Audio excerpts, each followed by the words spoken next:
Bismillahirrahmanirrahim. Assalamualaikum warahmatullahi wabarakatuh.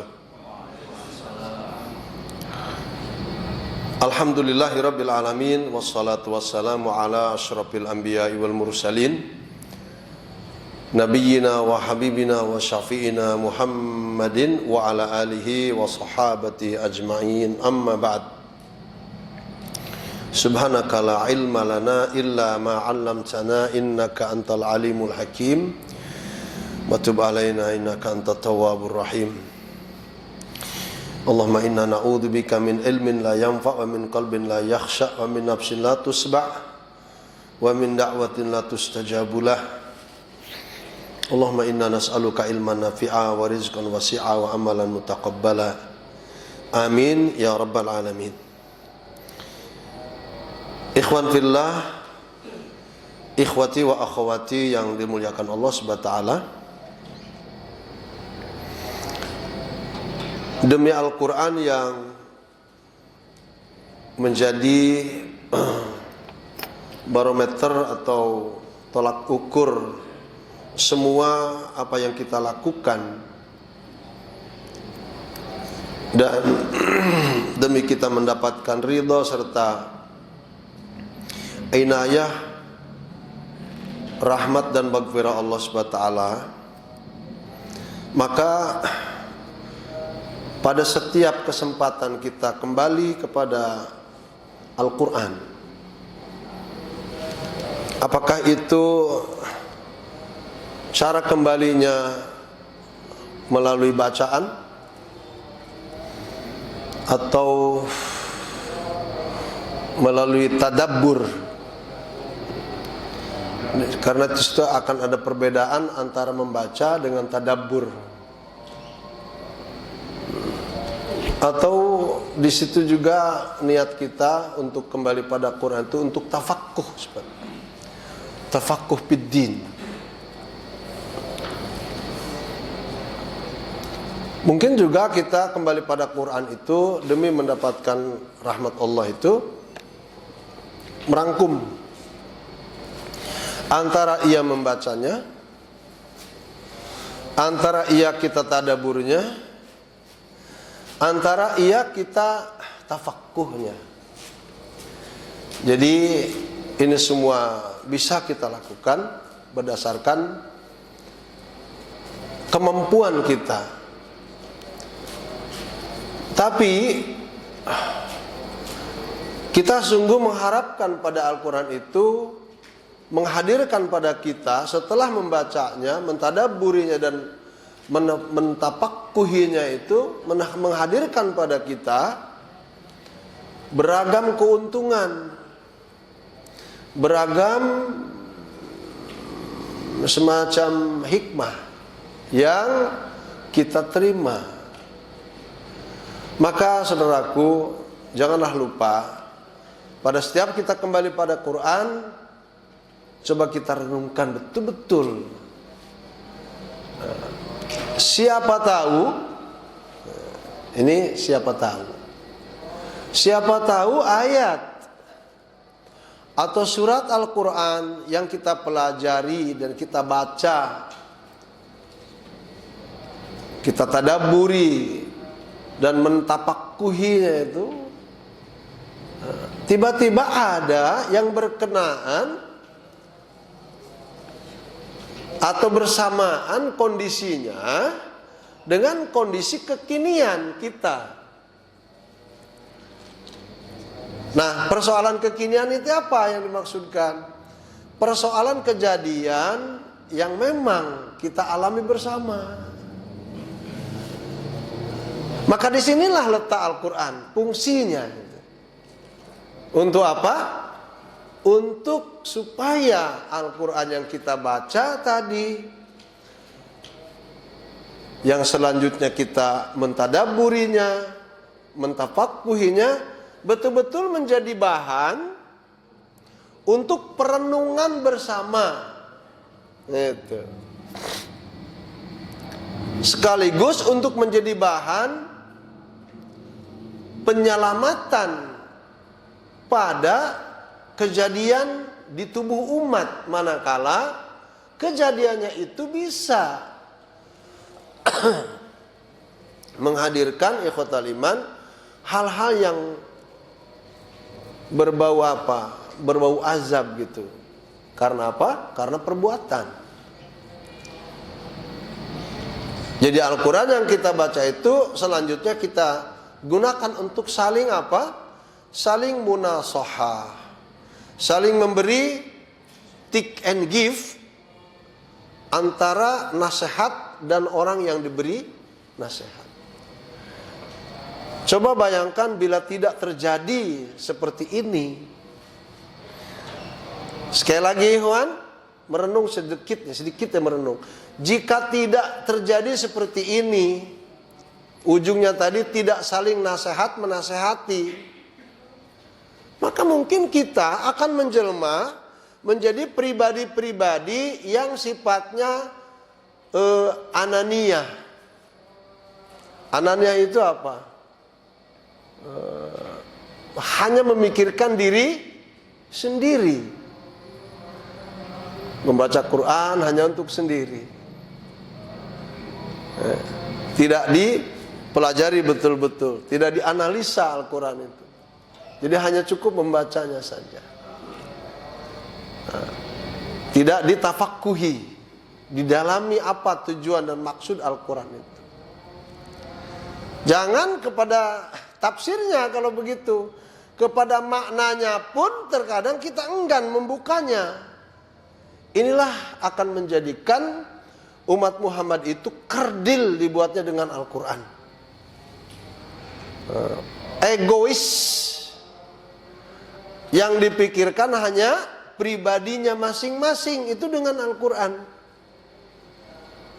Tapi manakala ikhwan yang dirahmati Allah, saat kita kembali pada Al-Quran tadi dengan tujuannya bukan hanya untuk membaca, tapi di situ untuk mentadaburi, untuk mentafakuhi, insya Allah Al-Quran yang kita baca dengan cara seperti itu menghadirkan kepada kita berbagai hikmah dan keuntungan, yang mana hikmah serta keuntungannya itu tidak hanya akan dirasakan oleh pribadi pembacanya, bahkan hikmah dan keuntungannya itu dapat dirasakan oleh semua kalangan umat manusia. Itulah pentingnya Al-Quran didakwahkan. Itulah pentingnya Al-Quran didakwahkan. Apa didakwahkan itu? Diberitahu kepada orang. Ini loh isinya Al-Quran. Tahun begini kejadian manusia A, B, C, D. Zaman sekarang manusia melakukan A, B, C, D, E, F, G, H terus. Mungkin perlakuan manusia hari ini dari E to Z, Atos. E to Z itu Atos. Merek mobil ya Atos, Hyundai. Itu. Bisa jadi seperti itu. Maka dari huruf abjad A sampai Z itu rangkuman akumulasi perbuatan-perbuatan manusia. Persoalan presentasinya bisa kebaikan itu mendominasi, itu yang kita inginkan, atau berimbang antara kebaikan dan keburukan. Namun jika kondisi jomplang, keburukan yang lebih tinggi daripada kebaikan, inilah Al-Quran yang kita baca harus difungsikan sebagai apa? Sebagai way of life, untuk mencari jalan keluar. Jadikan dia sebagai problem solving. Jadi ketika kita baca Quran bukan hanya berpikir tentang problem saja, berpikir juga untuk solvingnya, gitu loh. Maka bagi kita umat Islam yang ketika kembali pada Al-Qur'annya dengan model kayak begini, insya Allah ikhwan, umat ini akan selalu terjaga. Umat ini akan selalu ikhwatal iman mendapatkan naungan rahmat Allah Subhanahu wa taala. Sampai pun pada batas ketika Al-Quran mau tidak mau umat ini harus mengangkat senjata, katakan itu. Pada sebuah kondisi yang memang harus menjadikan kita ini mujahid-mujahid Allah. Ya Allah, jawab Al-Quran itu. Penuhi Al-Quran itu. Ya, sekarang aji mumpung yang kita baca pun adalah ayat-ayat yang belum berkenaan dengan ayat qital. Dan kondisinya pun belum kepada menunjukkan adanya peperangan. Normal sifatnya. Tapi jangan pada ketika suasana normal ini tiba-tiba kita lengah. Para ustadznya lengah, para kiainya lengah, para ajengannya lengah. Malah dari ajengan ulama kiainya menjual Al-Quran dengan harga yang paling murah. Sehingga nilai Al-Quran itu dibekukan di peti es. Sekarang banyak gak model begitu? Ustadz nanya aja jujur. Kiai, ustadz, ajengan yang begitu banyak gak kira-kira? Yang Al-Quran itu tiba-tiba dipeti eskan. Yang semestinya Al-Quran itu dihidup-hidupkan pada segala kondisi, pada segala suasana. Sehingga umat ini akan terus terjaga. Sayang waktunya hanya kurang lebih setengah jam. Moga-moga cukup waktu insya-Allah. Oleh karenanya malam ini Ustadz melihat kok sekarang ini kalau pekan kemarin Ustadz menelaah kondisi itu, kok semakin menjamur bermunculan orang-orang munafik. Yang lain di mulut, lain di hati. Dan ketika mereka melakukan keburukan, mereka tuh bukan tidak sadar dengan keburukan yang mereka lakukan, tapi malah mereka bersandar dengan perbuatan buruk yang mereka lakukan. Dan terus menerus dilakukan. Sehingga perbuatan buruk itu seakan-akan perbuatan baik. Naudzubillah min dzalik. Tapi sekarang Ustaz lihat pekan kemarin dengan sekarang itu, subhanallah azim, hari ini pun tidak sedikit tiba-tiba orang yang mengaku agama Islam terjerumus pada ayat dalam suratul An'am ayat 29 sampai 32. Kalau tidak selesai sampai 32 menjadi PR antum nanti di rumah. Dan menjadi PR kita bersama. Nah, di ayat ke-29 ikhwan dari suratul An'am Allah firmankan, a'udzubillahi minasyaitonir rajim. Wa qalu in hiya illa hayatuna dunya wa ma nahnu bimab'usin. Mereka berkata, siapa yang berkata ini? Manusia, hamba-hamba Allah. Tapi kelompok yang berkata ini adalah kelompok yang sekarang ini banyak terjadi. Dan kejadian di ayat ini tidak hanya membicarakan kejadian umat di masa lalu.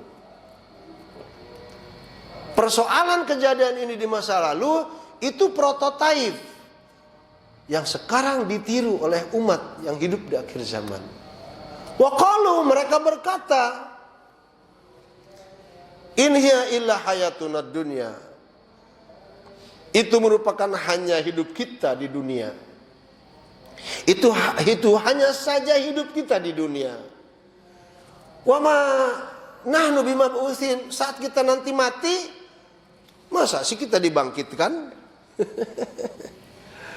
Banyak kelompok yang tidak mengimani bahwa kita kelak setelah mati itu dibangkitkan. Hari ini kepercayaan itu hilang. Dengan bermunculannya kelompok-kelompok yang tidak memiliki akidah dalam hidup. Itulah kelompok komunis, ateis, marxis. Bahkan hakikatnya orang-orang liberalis.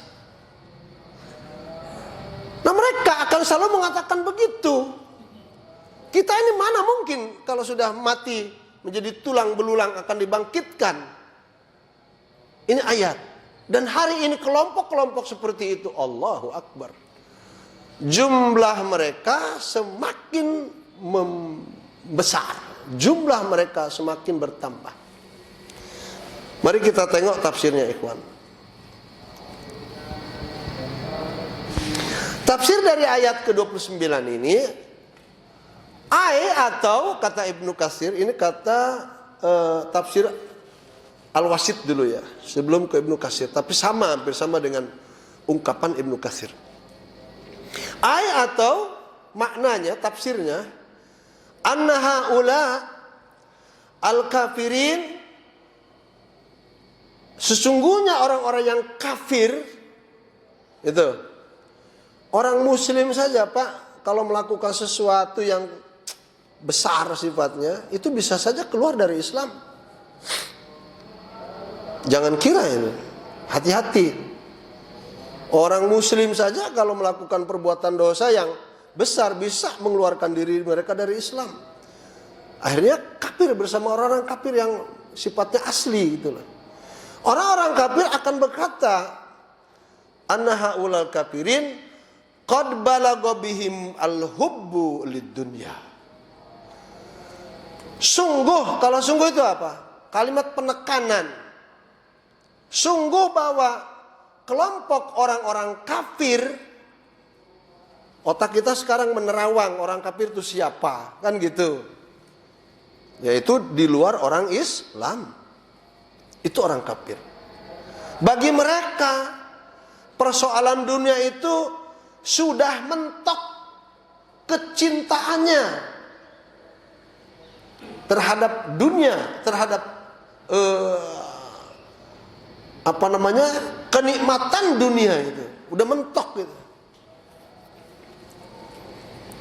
Wa ta'alluqu biha, dan ketika sudah dijadikannya nikmat dunia itu barometer ukuran keinginannya, wa ta'alluq biha, akhirnya mereka mengikatkan diri mereka dengan kenikmatan dunia itu. Itu orang kafir. Lalu annahum qalu, sehingga mereka berkata, mal hayatu allati tusamma hayatan fi nadharina illa hadhihi dunya allati natamatta fiha bima nurid min sahawatin wa ma nahnu bimab'usin wala muhasibina ba'da dzalik. Mereka berkata akhirnya, karena mentok kecintaan dunianya, pada kenikmatan dunia sudah mentok, betul-betul cinta banget sama dunia itu. Itu orang kafir.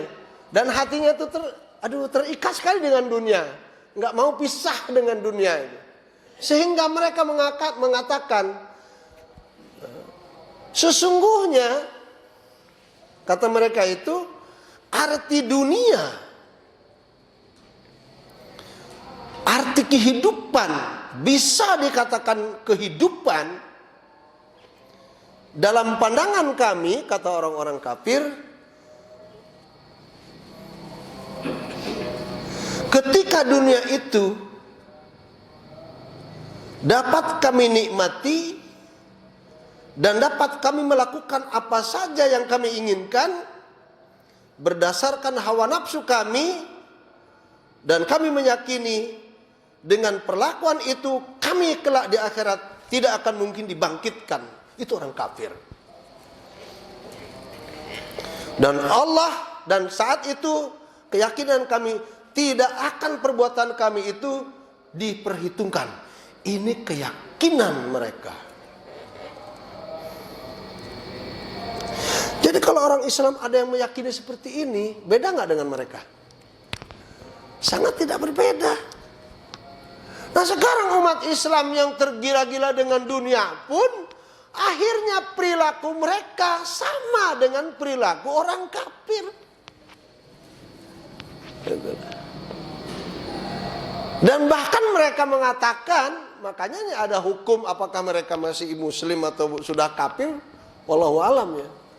Dari mereka sampai ada yang berkeyakinan bahwa negeri akhirat itu tidak ada.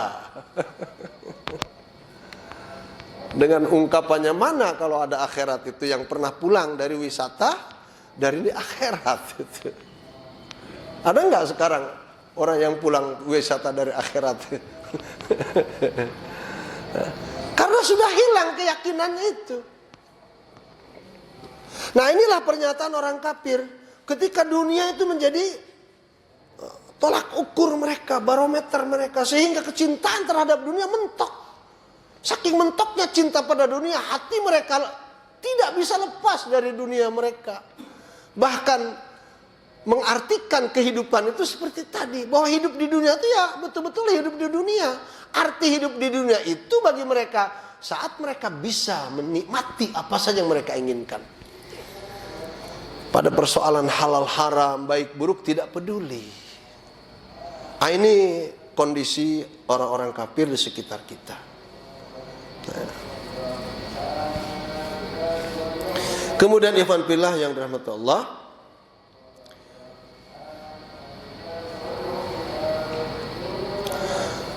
namun ketika gambaran dalam Al-Quran keberadaan mereka kelak di akhirat itu, ikhwatal iman, bahkan di dunianya sebelum mereka merasakan azab-azab di akhirat itu, Allah Subhanahu wa ta'ala sebetulnya masih memberikan kesempatan hatta kepada orang kafir sekalipun.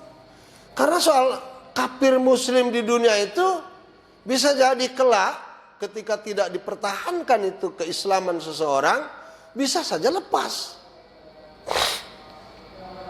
Dan orang-orang kafir di sekitar kita ketika menggunakan akal sehatnya bisa saja memasuki wilayah Islam. Bahkan jumlahnya itu berbondong-bondong. Satu gereja di Afrika Selatan itu ikut kepada pendeta yang masuk Islamnya dari hanya sebuah mimpi. Sudah ada YouTube-nya ya. Dan itu terjadi di beberapa wilayah di dataran Eropa dan Amerika, kemudian Australia. Di Asia juga banyak mengalami hal serupa. Jadi keislaman harus dijaga. Allah masih sayang sama hamba-hambanya betapapun mereka kafir. Buktinya apa kalau Allah masih sayang? Rahmannya Allah untuk kita seluruhnya. Rahmannya Allah untuk kita seluruhnya, baik muslim atau kafirnya, mendapatkan rahman Allah. Tapi persoalan pada rahim Allah ini yang sangat mahal harganya. Tidak seluruh hamba Allah mendapatkan rahimnya Allah. Namun rahimnya Allah ini akan diperuntukkan oleh Allah Subhanahu wa taala bagi hamba-hambanya yang beriman saja. Itu rahimnya. Beda dengan rahman. Kalau rahman Allah itu pada orang kafir malah kelihatan lebih banyak. Coba orang muslim memiliki pabrik enggak? Memiliki kilang minyak enggak? Memiliki pabrik tekstil enggak? Pabrik karpet, pabrik jam, pabrik keramik. Kita punya enggak? Enggak. Itu rahmannya Allah kepada mereka. Yang bisa menggarap jutaan hektar lahan di mana-mana, kebanyakannya mereka orang kafir. Dari lahan kelapa sawit, karet, ya kan? Pengelolaan hasil bumi, itu kebanyakannya mereka, rahmannya mereka dari Allah SWT. Dan persoalan pada kehidupan mereka mendapat rahman Allah itu, ya barangkali menjual apa yang namanya harga diri macam-macam, tidak mengenal baik dan buruk, halal dan haram. Tapi rahim Allah subhanallah hanya diperuntukkan bagi yang beriman saja. Nah, Allah Maha sayang. Makanya Allah katakan di ayat ke-30-nya, walau tara idh wuqifu ala rabbihim. Dan jika engkau wahai Muhammad melihat kenyataan mereka kelak di akhirat, diberhentikan langkah mereka ala rabbihim, di hadapan Allah Subhanahu wa taala. Berhenti mereka untuk pertanggungjawaban. Maka Allah berfirman, qala,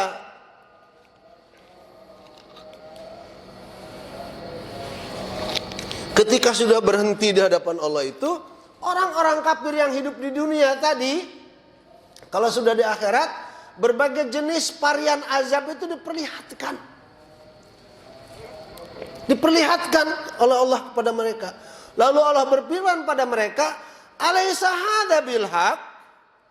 Bukankah informasi dulu yang kalian dengar tentang azab ini menjadi kenyataan sekarang? Itu. Qalu bala.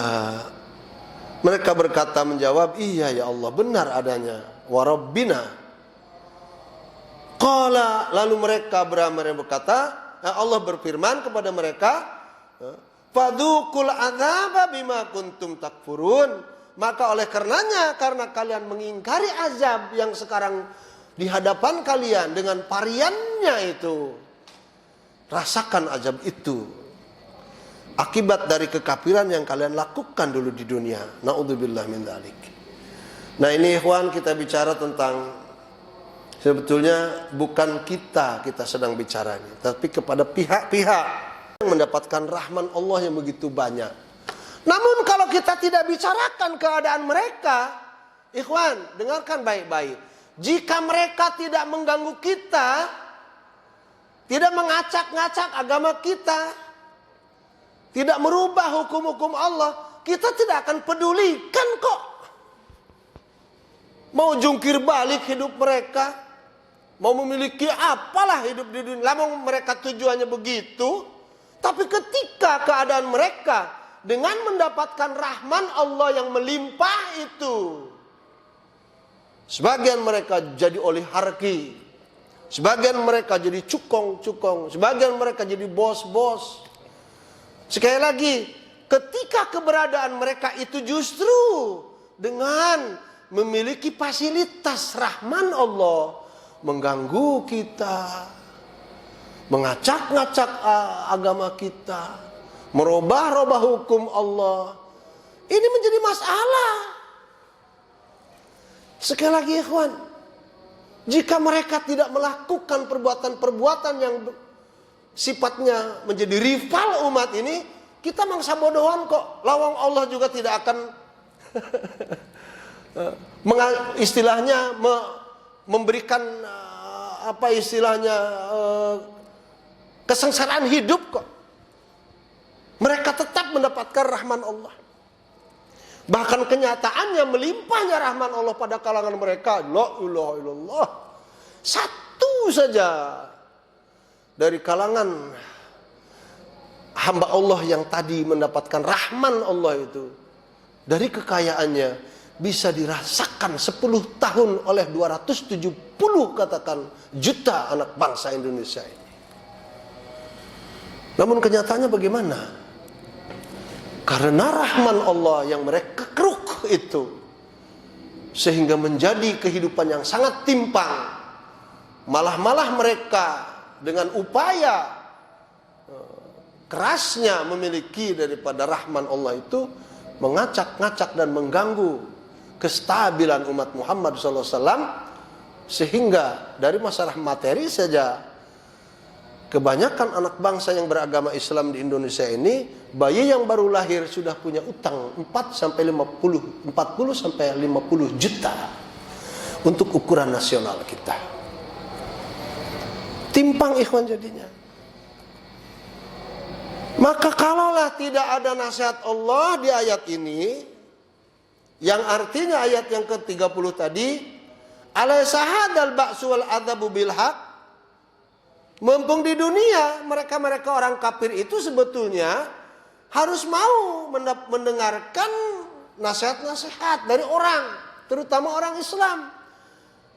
Kalau mereka di akhirat nanti tidak mau diazab, ya masuklah Islam, kan gitu. Ini dakwah kita sebetulnya. Dan kita ketika berhadapan dengan kondisi seperti ini, kita tidak layak malah untuk mengembalikan keburukan mereka dengan keburukan yang sama.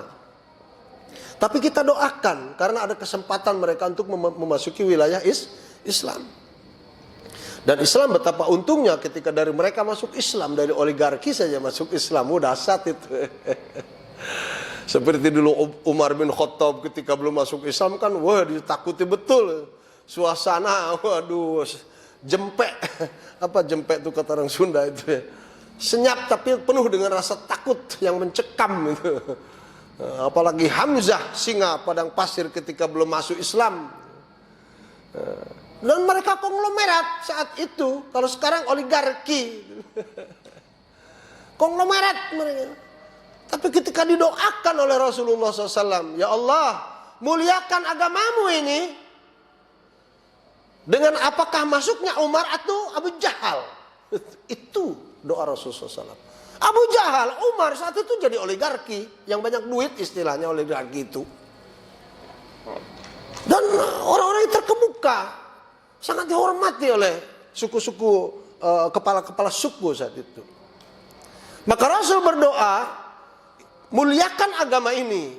Ya Allah, dengan masuknya Umar ibn Khattab atau pamanku yang bernama Abu Jahal. Tapi Allah lebih suka memilih Umar ibn Khattab ketimbang Abu Jahal.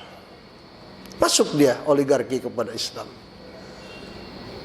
Apa yang terjadi selanjutnya ketika kondisi seperti itu? Hasil dari doa kita. Itu. Hasil dari doa Nabi kita Muhammad Sallallahu Alaihi Wasallam. Sekarang hasil dari doa kita, kita tinggal tunggu siapa yang masuk Islamnya kan gitu dengan sabar. Mulia Islam. Sehingga saat itu kemuliaan Islam dimulai oleh keberanian Umar ibn Khattab membawa sahabat-sahabat yang sebelumnya sudah masuk Islam. Meskipun mendapatkan perlawanan yang begitu sengit dari bangsa Quraisy di sekitar Makkah itu. Berdarah-darah saat itu. Nah, kita juga harus berani seperti itu. Tapi kita tidak akan keluar ikhwatal iman dari arahan Allah Subhanahu wa taala. Lalu kepada ayat berikutnya, yaitu pada ayat ke-31. Moga-moga cukup 10 menit lagi ya. Di 31 ayatnya Allah berfirman,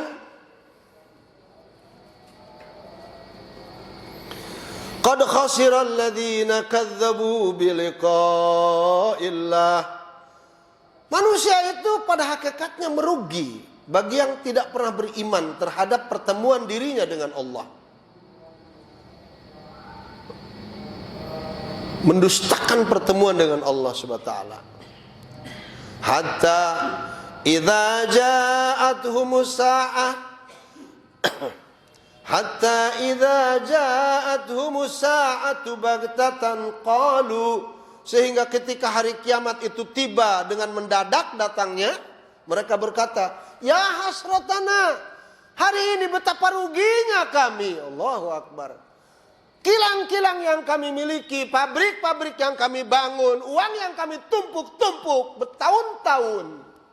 Ya hasratana, betapa rugi hari ini kami. Bakal teriak mereka itu. Atau yang sejenis dengan mereka. Ada dari umat Islam yang sejenis dengan oligarki itu banyak. Jika tidak sadar dan tidak taubat, mereka sama akan berteriak, ya hasratana, betapa rugi hari ini kami. Kilang-kilang, pabrik-pabrik, luasnya lahan kelapa sawit atau karet yang kami bangun, uang yang setiap tahun kami tumpuk berpuluh-puluh tahun menjadi ratusan dan ribuan triliun. Ya hasratana, rugi kami hari ini. Saat kapan itu kejadian kerugiannya? Saat kiamat datang. Alama faradna, kami rugi ya Allah dengan kondisi kami dari akibat kami melajur hawa nafsu. Faradna itu kita ini terlalu berlebihan dalam melakukan kejahatan.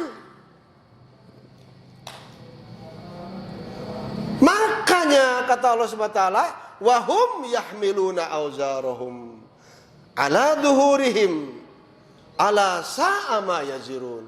Dan kelak di akhirat mereka akan pasti memikul semua tanggung jawab mereka. Allahu Akbar.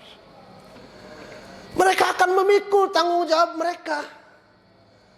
Ketika seluruh kekayaan dibangun dengan penipuan, dengan pemalsuan, apalah istilahnya, surat-surat tanah dan sebagainya, memaksa penduduk untuk hengkang tempatnya akan dipakai, kan gitu sekarang zamannya. Lalu bekerja sama dengan aparat-aparat yang gila harta tadi, mereka akan dipikulkan oleh Allah SWT perbuatan mereka. Tafsirnya ikhwan, wa hadza dhamirun yahtamilu auduhu alal hayat. Ini domir seakan-akan ada keinginan mereka setelah kelak mereka merasakan azab itu. Kalau begitu ya Allah, kami tidak mau rugi, kembalikan kami ke dunia. Bisakah saat kita sudah di sana kembali ke dunia? Maunya mereka kembali ke dunia, sehingga dengan kekayaannya kalau dikembalikan, mereka akan memeluk agama Islam. Mereka akan memanfaatkan apa yang mereka miliki untuk maslahat bersama. Ini domir kepada mereka bahwa mereka ingin dikembalikan ke dunia. Wa alal a'mal ala daril akhirah, sehingga mereka akan melakukan amal-amal yang dapat menyelamatkan mereka di negeri akhirat. Wa qauluhu, dan firman Allah yang berbunyi, wa hum yahmiluna awzarahum ala duhurihim ala sa'a ma yazirun. Dan mereka memikul auzar. Auzar itu perbuatan-perbuatan buruk mereka dengan berbagai jenisnya. Ucapan bohong, ucapan makar, ucapan penjegalan, ucapan apalah itu kan. Ucapan-ucapan ujaran kebencian macam-macam, fitnah dan sebagainya, auzar. Mereka akan dipikulkan oleh Allah pada pundak-pundak mereka atas apa yang mereka lakukan sebagai pertanggungjawaban.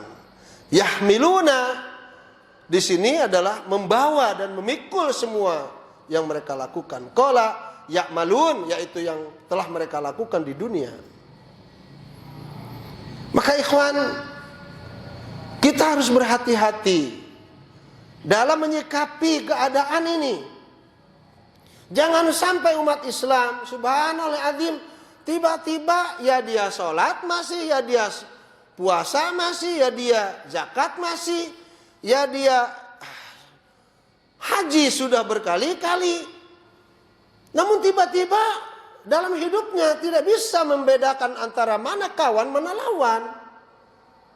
Betul. Bahkan hidupnya itu lebih cenderung pada apa? Pada apa-apa yang dimurkai dan dibenci oleh Allah SWT. Ayat yang terakhir ikhwan, wa mal hayatud dunya illa la'ibun wa lahwun. Nah ini ayat ke-32-nya. Walad darul akhiratu khairul lilladzina yattaqun afala ta'qilun. Maka Allah SWT menasihati pada kita semua, terlebih orang Islam yang beriman atau orang kafir yang mau mendengarkan firman Allah.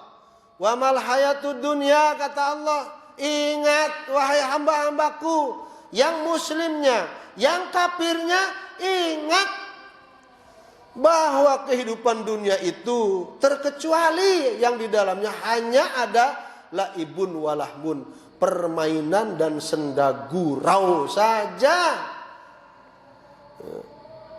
Artinya kalau dunia itu tempat permainan dan senda gurau, maka bermain-mainlah dan bersenda guraulah dengan hal-hal yang baik saja. Itu maknanya. Dan negeri akhirat merupakan sumber kebaikan yang akan didapati oleh semua manusia yang beriman kepada Allah SWT. Dan diingatkan bahwa kehidupan dunia tidak lain merupakan perhiasan yang menipu sifatnya. Ikhwan fillah, itulah yang dapat saya sampaikan. Kembali silahkan di rumah dikaji ulang Suratul An'am ayat 29, 30, 31 dan 32 ini. Semoga bermanfaat ikhwan, karena waktu yang tidak mencukupi, dan semoga kita menjadi hamba-hamba Allah yang betul-betul tahu tentang arti kehidupan dan tujuan hidup itu untuk apa, sehingga kita kembali pada Allah dengan mengais banyak persiapan-persiapan dan perbekalan yang akan kita pertanggungjawabkan. Wallahu a'lam bishawab. Subhanakallahumma wa bihamdika asyhadu an la ilaha illa anta astaghfiruka wa atubu ilaik. Wa sallallahu ala nabiyyina Muhammadin wa ala alihi wa sahabati ajma'in. Walhamdulillahirabbil alamin. Assalamualaikum warahmatullahi wabarakatuh.